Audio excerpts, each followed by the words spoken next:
Pode não parecer, mas eu sou um cara que gosta muito de acompanhar animações, principalmente as indies. E eu já vi animações dos mais variados tipos, desde animações famosas que todo mundo conhece, até animações de sátira política, como Freedom Toons. Mas recentemente surgiu a mais nova animação de extrema direita da internet, de acordo com o Twitter, que eu nunca saberia da existência se não fosse pela polêmica que ela acabou se envolvendo. A animação em questão se chama Chiptopia, uma série animada criada por Robert Pagnaro, um jovem porto-riquenho que acabou de sair da faculdade de animação. A série em si não tem nada demais, é só mais uma animação onde acompanhamos 3 caras vivendo a vida deles. Porém, o que acabou atraindo os holofotes para Chiptopia foi o seu teaser de divulgação do Kickstarter, que foi bastante peculiar.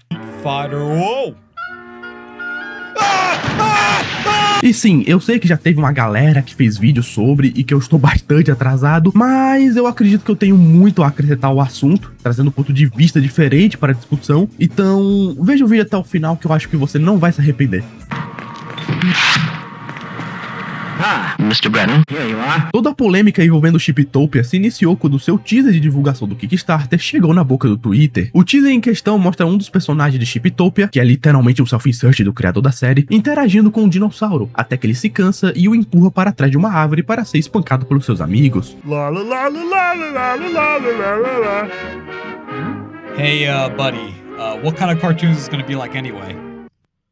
Oh, well, my name's Boggles, and I'll say video game characters with my friends. Oh, brother. I'm a learner. Another one of these. And we love to reference video games. Mario Brothers. Okay. Mega Man. Street Fighter. Whoa! Oh, God! Trust me, you would not have wanted to watch that pilot anyway. Caso você não tenha entendido, esse dinossauro que acaba apanhando é o Gobbles, um dos personagens do desenho Game Over, a mais nova série animada da Glitch. Ou seja, o teaser não só mostra um personagem de Game Over sendo brutalmente espancado, como também zomba da série, afirmando que ela não tem criatividade nenhuma. E sendo sincero, o Robert ganhou uns pontos comigo aqui, porque qualquer coisa que irrite os fanboys da Glitch me deixa genuinamente feliz. Porém, a execução disso foi bem questionável, já que ao mesmo tempo que o teaser afirma que Game Over é sem criatividade, a capa da série do cara é essa daqui. Óbvio que isso acabou pegando mal, porque não só ele criticou a animação da empresa multimilionária favorita do momento, como também demonstrou não ter lá muita criatividade com o design dos seus personagens. Mas o que me surpreende nisso tudo é que se você olhar o portfólio do Robert Pagnaro, você descobre que o cara não é qualquer merda não, muito pelo contrário. Ele é um animador muito talentoso e as animações dele demonstram que ele ama o que faz. Então se ele sabe animar muito bem, por que caralho a execução de Chiptopia é tão assim? E a resposta é bem simples. De acordo com o próprio Robert, ele queria que a série tivesse um traço mais simples para que ele pudesse animar mais fácil. E eu não o culpo, a animação é muito difícil e cara de se fazer, então é completamente válido você deixá-la mais simples para cortar custos. Mas isso não justifica os designs genéricos de Chiptopia. Tipo, você bate o olho nos personagens e você não consegue enxergar carisma ou personalidade neles. E isso é um grande problema, porque quanto mais simples for o estilo de arte, mais criativos precisam ser os designs. The Oblongs é um ótimo exemplo disso, porque apesar do estilo de arte ser bem simples, o design dos personagens são muito mais memoráveis. Tem que contar o carisma, né? Ei, mãe, quer brincar de roleta russa? Quantas balas? Ah, é surpresa. Tô nessa!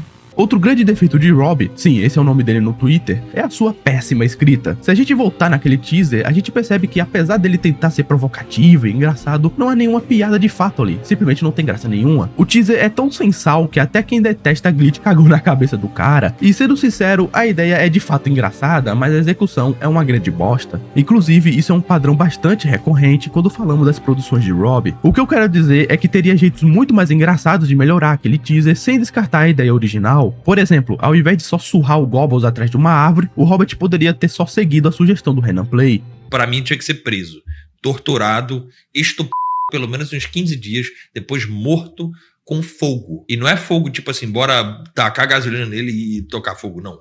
Primeiro começar com isqueiro. Te amarrar todo e pegar um isqueiro, um foguinho desse tamanho aqui, ó, começar a te queimar.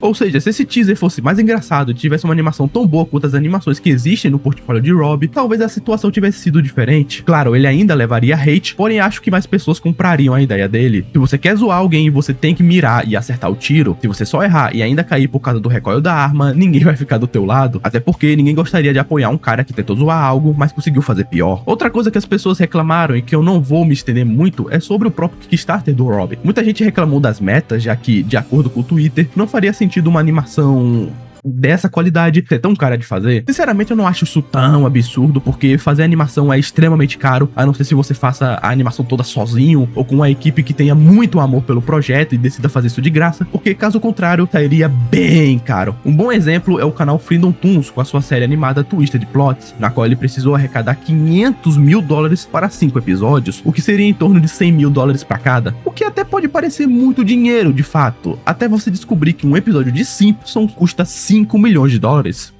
Um episódio, ou seja, 500 mil é preço de banana na indústria, por isso que pra mim não é tão absurdo os preços, né? Entretanto, o que me deixou realmente confuso foi que, depois da polêmica, ele ajustou a meta final para $40 mil, o que é bem estranho, porque dá a entender que ele queria receber muito e gastar pouco, mas ao mesmo tempo só parece que Robert é meio inexperiente nessa parada toda, já que ele acabou de sair da faculdade e Chiptopia é praticamente a primeira obra verdadeiramente dele, o que implica que ele só não planejou adequadamente o próprio projeto. Mas apesar disso tudo, você deve estar pensando que a polêmica toda acaba por aí, né? O cara tentou zoar e foi zoado de volta, criou meta no Kickstarter que não fazia muito sentido, depois se corrigiu e vida que segue. Opa, vai com calma, Mr. Breno. Não é isso que eu estou pensando. Eu me lembro muito bem que você falou que Chiptopia era a mais nova animação de extrema direita. E cadê essa tal extrema direita, hein, Breno? Cadê Chiptopia defendendo a raça branca, hein? Cadê ele negando o holocausto? Cadê ele defendendo que se deve limpar a bunda com água em vez de só passar papel porque isso é coisa de imundo, hein? Cadê a extrema direita que você me prometeu, Breno? Calma, pequeno gafanhoto. É agora que entramos na parte verdadeiramente interessante. Bem, depois dessa polêmica inicial, o Twitter decidiu procurar mais sobre o passado de Robert Pagnaro e acabaram descobrindo que ele já fez desenhos para o Nick Fuentes no seu movimento America First, o movimento da alt-right americana. E caso você não conheça Nick Fuentes, é este cara aqui. Never having a girlfriend,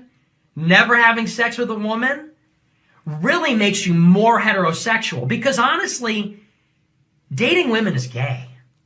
Having sex with women is gay. Tá, explicando um pouco melhor dessa vez, o Nick Fuentes é um comentarista político que fala muita merda e que tenta ser mais radical que o Trump, mesmo gostando de cat boys e falando que transar com mulher é coisa de gay. É claro que isso pegou muito mal pro menino Rob, já que começaram a chamar ele de fascista, homofóbico, machista e até mesmo de racista, já que esses são adjetivos muito associados a Nick Fuentes. Entretanto, e aí que entra a parte que eu não vejo muita gente falando, é que eu não vejo o Robert como tudo isso não. E sim, eu sei que isso pode parecer muito absurdo, ainda mais levando em conta esse contexto, mas antes que você comece a me chamar de varusistas, só me deixe explicar. Bem, sobre a tal descoberta, na verdade não foi tão... Bem, sobre a tal descoberta, na verdade não foi tão descoberta assim, porque o desenho de Robert para o America First já estava disponível publicamente no seu portfólio para todo mundo ver, então não era algo tão escondido assim. Além disso, o próprio Robert removeu o desenho quase que imediatamente depois de estourar essa polêmica. Depois ele se explicou no Twitter dizendo que não sabia muito sobre do que se tratava o movimento America First, nem quem era Nick Fuentes, e que ele estava apenas trabalhando. Muitas pessoas não acreditaram muito nessa afirmação dele, dizendo que ele estaria mentindo, ou que ele deveria ao menos saber para quem ele estava trabalhando antes de, você sabe, trabalhar com o cara, mas eu não acho que seja o caso. Até porque um jovem que acabou de sair da faculdade e que parece ser um norme de carteirinha não saber quem é Nick Fuentes é algo bastante comum até. E sinceramente, conhecendo o tipo de cara que apoia o Nick Fuentes, eu duvido muito que ele de fato seja. Os apoiadores do Fuentes são as pessoas mais desequilibradas que você poderia conhecer na política. Então se ele realmente fosse, ele não teria tirado quase que instantaneamente a porra do desenho do seu portfólio e pedido desculpas logo em seguida. Sem contar que o Robert é praticamente um Zé Ninguém dentro do mercado. Ele não perderia absolutamente nada se ele só admitisse ser apoiador do Fuentes. Se duvidar, ele poderia ganhar até mais se ele só, assim como todo apoiador do Fuentes, começasse a spamar insultos racistas no Twitter enquanto grita que sacrificaria crianças em nome de Nick Fuentes. E claro, teve outras coisas que o pessoal tentou forçar pra chamar ele de racista, como o fato de um dos personagens do desenho parecer um hispânico e ter um rabo de macaco, mas sinceramente, foda-se, cara. Eu preciso realmente dizer que o cara não é um supremacista branco, mas sim um porto-riquenho, que só aqui no Brasil o cara talvez poderia ser considerado branco, mas fora daqui ele é considerado moreno. Sério mesmo, se você não acredita em mim, você pode abrir o Kickstarter dele agora mesmo, que vai estar lá a foto dele. E outra, o cara vive desenhando o próprio personagem dele como moreno, então... né? Depois disso tudo, o Robert acabou postando um vídeo de pedido de desculpas, onde era praticamente ele sendo chicoteado pelo Borgos. Hey guys, sorry for all the fuss I caused. Ow! Let me make it clear. I have no hate for Gameverse or the Glitch Crew. E agora sim, isso foi realmente engraçado, porque é uma representação bem fiel do que aconteceu com ele na internet. Uma galera queria que ele fosse linchado por fazer um personagem fictício bater em outro personagem fictício. Claro que ainda foi meio mal executado, mas já foi muito melhor do que antes. Até porque é um vídeo que mostra que ele não se importa com os fãs mimizentos da Glitch e que ele não pediria desculpas por algo tão besta que... Ah, ele pediu desculpas mesmo.